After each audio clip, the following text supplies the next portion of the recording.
अस्सलाम वालेकुम फ्रेंड्स आज की वीडियो में हम माइक्रोसॉफ्ट एक्सेल के ज़रिए से debit credit and balance amount का एक डैशबोर्ड या डेटाबेस शीट बनाना सीखेंगे, जिसके ज़रिए से हम कोई भी एंट्री एंट्री शीट के ज़रिए से एंटर करके सेव करते हैं तो हमारा डेटाबेस शीट ऑटोमेटिकली अपडेट हो जाता है और डेबिट अमाउंट क्रेडिट अमाउंट का ऑटोमेटिकली कैलकुलेशन भी हो जाता है और बैलेंस भी ऑटोमेटिकली शो हो जाता है, जिसको हम डैशबोर्ड के अंदर भी देख सकते हैं, जो कि हमने बनाई है एंट्री शीट के अंदर। ये शीट बनता कैसे है, तो चलिए शुरू करते हैं। ये शीट एक फ्रेंड के रिक्वेस्ट पे बनाई गई है, जिसके लिए मैं डिस्क्रिप्शन में लिंक भी दे रहा हूँ, वहाँ से डाउनलोड कर सकते हैं। फ्रेंड्स, वीडियो बनाने में बहुत मेहनत लगती है। अगर हम इतना मेहनत करते हैं, आपके एक लाइक से हमें हौसला अफजाई मिलती है, तो हमें एक लाइक दिया करें। जो बंदे फर्स्ट टाइम चैनल में आते हैं तो वो सब्सक्राइब किया करें, ताकि नेक्स्ट टाइम भी हम इसी तरह अच्छी अच्छी वीडियो अपलोड करते रहें। तो चलिए शुरू करते हैं। सबसे पहले हमने सेल A1 में हमने लिखना है सीरियल नंबर और डेट, डिस्क्रिप्शन या डिटेल। यहाँ पे हम लिखते हैं डेबिट क्रेडिट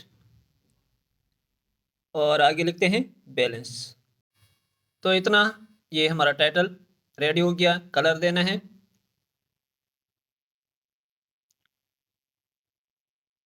और इसका फॉन्ट साइज भी थोड़ा सा इंक्रीज करना है, सेंटर लाइन और सेल साइज भी इंक्रीज करना है। थोड़ी सी कॉलम वेट को भी एडजस्ट करनी होगी। एडजस्ट करने के बाद हमने डेबिट क्रेडिट और बैलेंस को सेलेक्ट करके कॉपी करना है और एक सेल छोड़ के आगे पेस्ट करना है।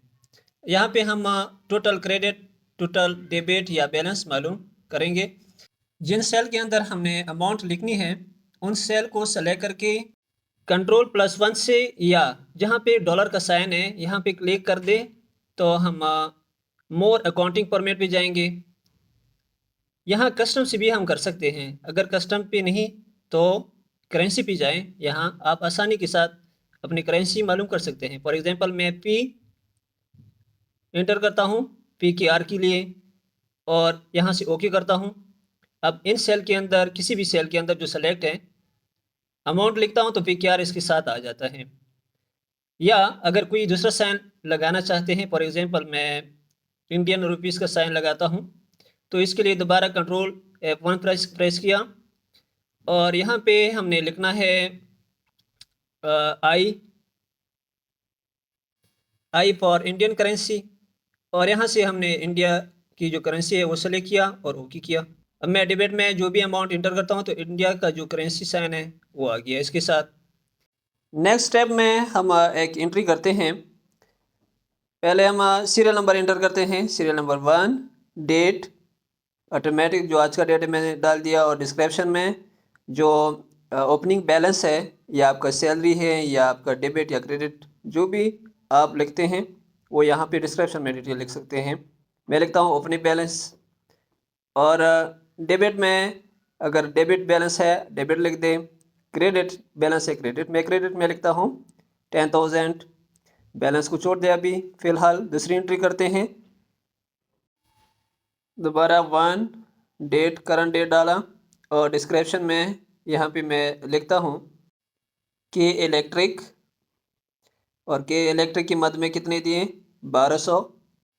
अब बैलेंस हम कुछ यूँ मालूम करते हैं। पहले सेल में इज इक्वल टू का साइन और क्रेडिट वैल्यू इंटर करते हैं और नेक्स्ट सेल में हम बैलेंस मालूम करने के लिए is equal to balance value minus debit value plus credit value, तो हमारे पास टोटल बैलेंस आ जाएगा और एंटर प्रेस करना है। इसको पेस्ट करना है पूरी कॉलम में। मैंने 365 रो सेलेक्ट किए हैं। अगर आपको ज़्यादा ज़रूरत है इसको नीचे ड्रैग कर दें। इसको पूरा सेलेक्ट कर दिया, इसको सेंटर अलाइन किया ताकि बार बार ज़रूरत ना पड़े, और इसका थोड़ा सा साइज़ भी इंक्रीज़ कर देते हैं। फ़ॉन्ट साइज़ 14 हो गया, इतना काफ़ी है। नेक्स्ट हमने डेबिट क्रेडिट को जो अलग लिखा है इसमें टोटल मालूम करेंगे। Is equal to sum bracket start. अब हमने पूरा डेबिट वाला कॉलम सेलेक्ट करना है और एंटर करना है। हमारे पास टोटल डेबिट आ जाएगा इस सेल में। दूसरी सेल में is equal to sum bracket start, पूरा क्रेडिट वाला कॉलम सेलेक्ट करना है और ब्रैकेट क्लोज एंटर करना है। इस सेल में हमारे पास टोटल क्रेडिट बैलेंस आ जाएगा। टोटल बैलेंस के लिए is equal to credit minus debit. तो इस फॉर्मूला के थ्रू बैलेंस वाला जो सेल है ये अपडेट होता रहेगा। तो ये दो सेल हमारे लिए कॉपी हैं। अब हमने ऊपर टाइटल को कॉपी करना है, सीरियल नंबर से लेकर क्रेडिट तक। बैलेंस को अनसेलेक्ट कर दे अभी फिलहाल। यहाँ से मैंने कॉपी किया डेटाबेस शीट से, हमने जाना है एंट्री शीट पे और यहाँ पे ऊपर थोड़े से रो छोड़ दे और साइड पे भी दो कॉलम छोड़ के और कीबोर्ड से प्रेस करना है Alt+H+T। तो यहाँ हमारा वैल्यू ट्रांसपोज हो गया। रो से हमने कॉपी किया Ctrl+C के साथ और Alt+H+V के साथ हमने ट्रांसपोज करके कॉलम में कन्वर्ट कर दिया। यहाँ पे हमने हर सेल के नीचे एक खाली रो क्रिएट करनी है, जिसके लिए सेकंड सेल को सेलेक्ट करके Alt+H+IR, फिर सेकंड सेल को सेलेक्ट करके Alt+H+IR, आखिरी सेल को सेलेक्ट करके Alt+H+IR। तो हर रो के नीचे हमारे पास एक ब्लैंक रो क्रिएट हो गया। अब ब्लैंक रो को हमने सेलेक्ट करना है कंट्रोल पकड़ के। सारे ब्लैंक सेल को सेलेक्ट किया, किसी एक का साइज डिक्रीज कर दें, कम कर दें तो सबका साइज कम हो जाएगा। सेल फॉर्मेटिंग के लिए हमने सेल को एक बीच में एक कॉलम का थोड़ा सा साइज कम करना है और दूसरे कॉलम हमारा एंट्री का हो जाएगा, इसका सेल साइज थोड़ा सा ज़्यादा रखना है। अब सब सेल को, नॉन ब्लैंक सेल को और जो एंट्री वाले सेल है सबको सेलेक्ट किया और यहाँ से हमने बॉर्डर, मोर बॉर्डर पे जाके यहाँ से आउटसाइड सेट सेलेक्ट करके एंटर करना है। आउटसाइड बॉर्डर हो गए। अब नॉन ब्लैंक्स के बीच में जो लाइन है, अगर इसका आप कलर चेंज करना चाहते हैं या पूरी शीट के ऊपर हम कलर अप्लाई करते हैं ताकि बार बार हमें कलर देने की ज़रूरत ना पड़े। पूरी शीट को सेलेक्ट किया और फिल पे जाके यहाँ से एक लाइट वाला कलर, ज़्यादा डार्क हो गया, थोड़ा सा लाइट कलर लेते हैं, ये कलर सही रहेगा। अब जहाँ पे हमने एंट्री करनी है इसको सेलेक्ट करके यहाँ पे नो फिल सेलेक्ट करना है ताकि ये पता चल सके कि हमारे पास जो एंट्री वाली सेल है वो नज़र आ जाए।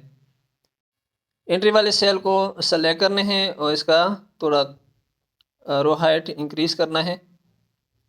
ऑलरेडी सेंट्रलाइज है और अप अलाइन भी है।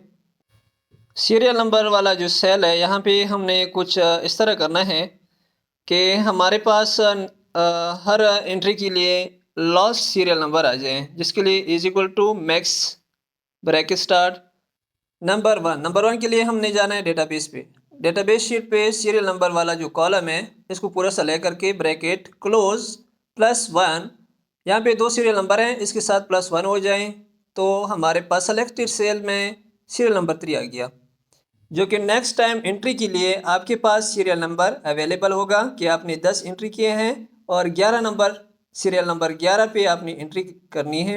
आपने जस्ट डेट से शुरू करनी है। हमने एक बॉक्स इंसर्ट करनी है, जिसके लिए हमने जाना है इंसर्ट पे और यहाँ से इंसर्ट शेप पे जाना है और रेक्टेंगुलर एक शेप मैंने उठाया, यहाँ पे ड्रॉ करनी है। शेप ड्रॉ करने के बाद टेक्स्ट आउटलाइन नॉन कर देनी है। शेप फिल को नॉन कर दिया, शेप आउटलाइन को भी नॉन कर दिया। अब इस टेक्स्ट के अंदर हमने लिखना है टोटल डेबिट अमाउंट। हमने टैक्स वाला भी नॉन कर दिया है गलती से। अब इसको हमने Ctrl+A के साथ पूरा सेलेक्ट करना है, कलर ब्लैक किया, सेंटर अलाइन, अपर अलाइन और टेक्स्ट साइज रख दिया यहाँ से 16, बोल्ड भी कर दिया। कंट्रोल पकड़ के माउस के साथ, कर्सर के साथ एक कॉपी और निकाला, फिर कंट्रोल पकड़ के माउस कर्सर के साथ दूसरी कॉपी बनाई। इसको बाद में हम अलाइन कर देंगे, लेकिन एडिट करना है इसको। टोटल क्रेडिट अमाउंट हो गया और शेप को थोड़ा सा इंक्रीज कर देंगे, डेबिट क्रेडिट और टोटल बैलेंस अमाउंट। आखिरी बॉक्स के अंदर लिखेंगे टोटल बैलेंस अमाउंट। टोटल की स्पेलिंग मिस्टेक है, बहरहाल यहाँ पे ज़रूरत नहीं है स्पेलिंग मिस्टेक की। और हमने इसको पूरा सेलेक्ट करके एक ही दफ़ा थोड़ा सा साइज़ इंक्रीज़ करना है ताकि बराबर सबका एडजस्ट हो जाए। एक और बॉक्स इंसर्ट करनी है, इंसर्ट पे जाना है और यहाँ इंसर्ट शेप पे जाके दोबारा रेक्टेंगुलर राउंड रेक्टेंगुलर को उठाया और यहाँ पे इंसर्ट कर दिया। टेक्स्ट फिल पे जाना है और टेक्स्ट फिल में ऑटोमेटिक चूज़ करना है। टेक्स्ट आउटलाइन पे जाके यहाँ पे नॉन कर देना है और शेप फिल पे जाके वाइट कर देना है। शेप आउटलाइन का कलर चूज़ करके यहाँ से हमने साइज़ भी सेलेक्ट करनी है और शिफ्ट इफेक्ट पे जाके कोई भी अच्छा सा शिफ्ट इफेक्ट सेलेक्ट कर देनी है। शेप के ऊपर कर्सर रख के कंट्रोल प्रेस करना है और एक कॉपी और बन जाएगी। दोबारा कंट्रोल को प्रेस किया और माउस के साथ तीसरा कॉपी क्रिएट किया। अब इन सब बॉक्स को हमने एक ही टाइम पे सेलेक्ट करना है और जाना है पेज लेआउट पे। पेज लेआउट पे जाने के बाद अलाइन पे जाना है। अलाइन पे क्लिक करके यहाँ पे हमारे पास होगा अलाइन हॉरिजॉन्टली, वर्टिकली और अलाइन सेंटर करना है। तो ये सारे सेंटर भी हो गए, वर्टिकली भी इक्वल हो गए। अब ये हमारे पास जो टेक्स्ट है ये थोड़ी सी ऊपर है, सबको सेलेक्ट करना है एक ही टाइम पे। कंट्रोल पकड़ के कंट्रोल पकड़ लिया, अब सबको सेलेक्ट किया, थोड़ा सा नीचे आ जाए डाउन एरो के साथ। तो ये बॉक्स के बिल्कुल करीब आने चाहिए। अब सही हो गए। अब हमने क्या करना है, सारे बॉक्स को सेलेक्ट करना है और थोड़ा सा इसका साइज इंक्रीज करना है ताकि टेक्स्ट के बराबर हो जाए। लेफ़्ट साइड पे साइज इंक्रीज किया और राइट साइड पे मूव किया तो ये अभी बराबर नज़र आ रहे हैं। अब सबको सेलेक्ट करके सब बॉक्स को हम थोड़ा सा ऊपर रख देंगे और साइज़ भी इंक्रीज कर देंगे। टोटल अमाउंट वाला बॉक्स को हमने लिंक करना है टोटल डेबिट वाली सेल के साथ। तो हम फार्मूला बार पे लिखेंगे इज इक्वल टू, डेटाबेस पे जाएंगे और डेबिट वाला जो वैल्यू है इस पर क्लिक करना है और एंटर प्रेस करना है। तो हमारे फर्स्ट बॉक्स में डेबिट की वैल्यू आ जाएगी, जहाँ पे टोटल डेबिट अमाउंट लिखा हुआ है। इसको पूरा सेलेक्ट करना है कंट्रोल ए के साथ और होम टैब पे जाके इसको सेंटर अलाइन करना है, अप अलाइन करना है और साइज़ रखना है 14। इसी तरह सेकंड बॉक्स को भी हम लिंक कर देंगे फार्मूला बार पे इज इक्वल टू और डेटाबेस शीट भी जाके क्रेडिट वाली वैल्यू को सेलेक्ट करना है, इंटर करनी है। अब इस बॉक्स के अंदर वैल्यू को कंट्रोल ए के साथ पूरा सेलेक्ट करना है और सेंटर अलाइन, अप अलाइन, इसका साइज़ भी 14 रख दिया। तीसरे बॉक्स के लिए इज इक्वल टू और यहाँ बैलेंस वाला जो है सेल हमने सेलेक्ट किया, इंटर किया तो ये बैलेंस वाला जो वैल्यू है यहाँ इस बॉक्स में आ जाएगा। इसको सेंटर अलाइन, अप अलाइन और साइज़ इंक्रीज़ किया, 14 रख दिया। हमने इसके लिए कुछ पिक्चर लगाने हैं ताकि इसका लुकअप सही लगे। इंसर्ट पे जाना है, मैंने कुछ पिक्चर गूगल से डाउनलोड किए। इन दिस पीसी मेरे पास लैपटॉप में पड़े हुए हैं। यहाँ से हमने उठाने हैं वो पिक्चर जो हमने डाउनलोड किए हैं। यहाँ से मैंने ये पिक्चर सेलेक्ट करनी है, यहाँ से कोई भी पिक्चर, 2-3 पिक्चर हमने एक ही जगह पे सेलेक्ट करनी है और फिर इंसर्ट पे क्लिक करना है। इंसर्ट पे क्लिक किया, ये सारे शेप आ गए। एक एक को हमने अलग अलग एडजस्ट करना है। अब इन पिक्चर को शेयर करने में थोड़ा सा टाइम लगेगा, मैं इसको जल्दी जल्दी में शेयर कर देता हूँ।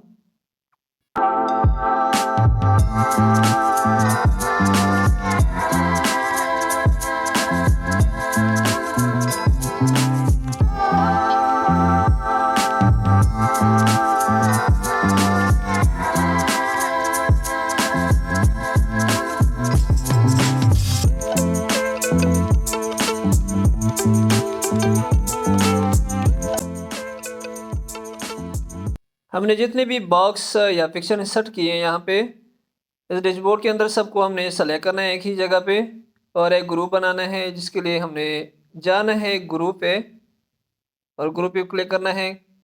तो सारे शेप एक ही ग्रुप में शामिल हो गए हैं। अब जहाँ पे भी हम मूव करते हैं तो एक साथ मूव हो जाएंगे। एक और शेप हमने इंसर्ट करना है, इंसर्ट पे जाना है, इंसर्ट शेप पे क्लिक करना है और इसके बराबर में एक शेप रखनी है, इसके ऊपर आ जाएगी। लेकिन हमने इस बॉक्स के ऊपर राइट क्लिक करनी है, सेंड टू बैक पे क्लिक करते हैं तो डैशबोर्ड के बैक साइड पे शेप इंसर्ट हो जाएगा। अब हमने इसके ऊपर दोबारा राइट क्लिक करना है, फॉर्मेट शेप पे क्लिक करना है और यहाँ फिल पे जाके ग्रेडियंट्स पे चेक लगाना है और अपनी मर्ज़ी के मुताबिक जिस तरह आपने डिज़ाइन बनानी है इस शेप की वो आप बना सकते हैं। इस शीट का डिज़ाइन भी पिछली वीडियो की तरह मैंने डिज़ाइन किया है, जिस तरह स्टूडेंट ऑटोमेटिक रजिस्ट्रेशन फॉर्म जो है और दूसरा एम्प्लॉई ऑटोमेटिक एंट्री फॉर्म जो है वो भी मैं आई कार्ड में दे देता हूँ, वहाँ से आप देख सकते हैं। तो इसको जहाँ पे ज़्यादा डार्क कलर है उसको हमने लाइट करनी है ताकि जो टेक्स्ट है वो सही तरीके से नज़र आ जाए।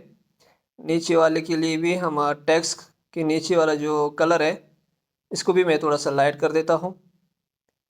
यहाँ पे लाइट कलर ग्रीन लाइट सही रहेगा। किसी भी शीट में या डैशबोर्ड में आपने जब कलर यूज़ करनी है, अगर आपके पास टेक्स्ट कलर ब्लैक है तो आपने लाइट कलर यूज़ करनी है। अगर आपके पास टेक्स्ट कलर वाइट है तो फिर आपने फिल ऑप्शन में डार्क कलर यूज़ करनी है। तो हमारा जो टोटल बैलेंस अमाउंट है इसके नीचे भी लाइट कलर आ गया, यहाँ तक कंप्लीट हो गया। लेकिन हमारे यहाँ पे दो लेयर है, इसको भी हमने एक ग्रुप बनाना है। दोनों को सेलेक्ट किया और ग्रुप पे क्लिक किया तो अब ये ग्रुप हो गया। थोड़ा सा बड़ा कर देते हैं और थोड़ा सा करीबी रख देते हैं।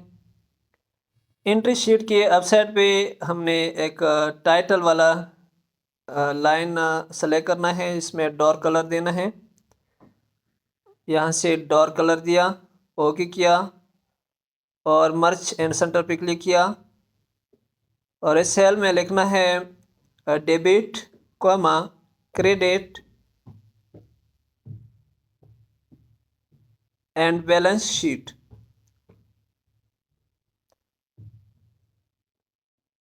बैलेंस शीट इंटर किया और यहाँ पे वाइट कलर देना है। इसका फॉन्ट साइज इंक्रीज करके 20 रखना है और ये लेफ्ट अलाइन करके स्पेस के साथ इसको एंट्री की बिल्कुल बराबर में रखनी है।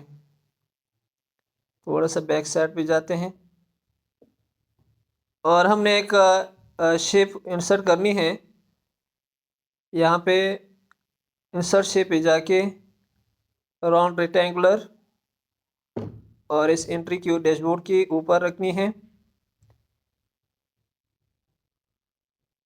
यहाँ पे इसका कलर चेंज करते हैं, येलो कर दिया। आउटलाइन और शेप इफेक्ट और यहाँ पे हमने लिखना है डेटाबेस, ब्लैक कर दिया और इसका साइज भी इंक्रीज कर दिया। सेंटर अलाइन थोड़ा सा और इंक्रीज कर देते हैं। बॉक्स के अंदर क्लिक करना है और साइड पे क्लिक करके कंट्रोल सी के साथ कॉपी करना है। डेटाबेस शीट पे जाके यहाँ पे कंट्रोल वी के साथ पेस्ट करना है। इस बॉक्स के ऊपर राइट क्लिक करना है और फॉर्मेट शेप के अंदर इसकी थोड़ी सी डिज़ाइनिंग करनी है। पहले ग्रेडियंट पे क्लिक करना है और यहाँ पे इसका कलर भी चेंज करना है, थोड़ा सा लाइट कलर और साइडों पे बिल्कुल लाइट और सेंटर में थोड़ा सा डार्क। साइड पे वाइट कर दिया और सेंटर में थोड़ा सा डार्क रखना है।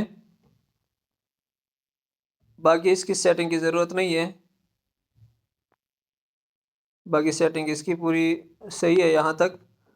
अब इसके ऊपर दोबारा हमने क्या करना है, राइट क्लिक करना है और प्रॉपर्टी पे जाना है।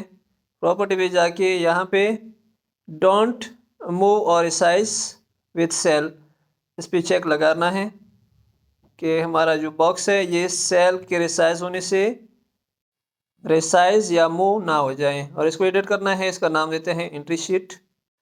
टेक्स्ट कलर अगर चेंज करना चाहते हैं तो इसका टेक्स्ट कलर आप चेंज कर सकते हैं। कंट्रोल ए के साथ सेलेक्ट किया और यहाँ पे टेक्स्ट फिल पे क्लिक करके यहाँ से चेंज कर सकते हैं। अब दोबारा बॉक्स पे राइट क्लिक करना है और लिंक पे क्लिक करना है और इन दिस डॉक्यूमेंट पे क्लिक करके इसको सेलेक्ट करना है और एंट्री शीट के साथ इसको अटैच करना है, ओके करना है। अब हम एंट्री शीट पे इस बॉक्स पे क्लिक करते हैं, हम डायरेक्ट एंट्री शीट पे पहुंच जाएंगे। डेटाबेस को भी राइट क्लिक करना है और लिंक पे क्लिक करना है, यहाँ पे डेटाबेस सेलेक्ट करना है, ओके करना है। अब इस बटन पे, डेटाबेस के बटन पे जब भी हम क्लिक करते हैं तो हम डेटाबेस के पेज पे पहुंच जाएंगे। नेक्स्ट स्टेप में हम ऑटोमेटिक डेटा एंट्री के लिए एक मैक्रो रिकॉर्ड करेंगे। मैक्रो रिकॉर्ड के लिए आपके पास डेवलपर टैब का होना ज़रूरी है। अगर डेवलपर टैब आपके पास एक्टिव नहीं है तो रिबन में खाली जगह पे राइट क्लिक करके कस्टमाइज रिबन पे क्लिक करना है तो आपके पास एक विंडो ओपन हो जाएगी और इस विंडो में आपके पास इस तरह का डेवलपर टैब होगा। इसको एक्टिव करके ओके करना है तो आपके पास रिबन में डेवलपर टैब एक्टिव हो जाएगा। या दूसरा ऑप्शन व्यू पे जाके यहाँ से भी आप मैक्रो रिकॉर्ड ऑन कर सकते हैं या व्यू कर सकते हैं। अब मैक्रो रिकॉर्ड से पहले हमने एंट्री सेल में एक एंट्री कंप्लीट करेंगे। डेट लिखा, करंट डेट, डिस्क्रिप्शन में हम सोर्स लिखेंगे, फॉर एग्जांपल सैलरी, और सैलरी का इधर डेबिट में लिखेंगे 30,000। अब हम जाएंगे डेवलपर टैब पे और मैक्रो को रन करेंगे।